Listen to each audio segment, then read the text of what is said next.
NVDA is set to report its Q2 earnings on August 27, 2025. While estimates for the current quarter in green are somewhat muted due to the temporary China ban, analysts are hopeful for meaningful re-acceleration in Q3 in purple. The current forecasts for Q2 and Q3 revenue are $45.55 billion and $51.5 billion respectively, with quarter-over-quarter growth slowing to just over 3% in Q2 and surging back to over 13% in Q3.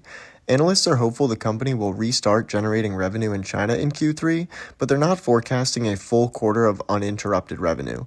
Let's not forget that on the last quarter's call, the company's stated guidance for this quarter was negatively impacted by $8 billion, which is the difference between low single-digit growth and over 20% quarter-over-quarter growth without interruption. When refocusing from quarter-over-quarter to year-over-year, the estimates call for year-over-year growth to drop below 50% in Q3, even with the meaningful re-acceleration from Q2. It seems the quarters of 50% annual growth are behind NVIDIA, as the comps get tougher and the guide for Q3 would need to be closer to that cursed $53 billion number to maintain the 50% story.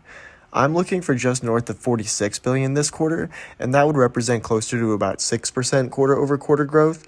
In terms of guidance, though, NVIDIA still doesn't have those licenses that the market is so sure they will acquire, and China is too large a market to be locked out of.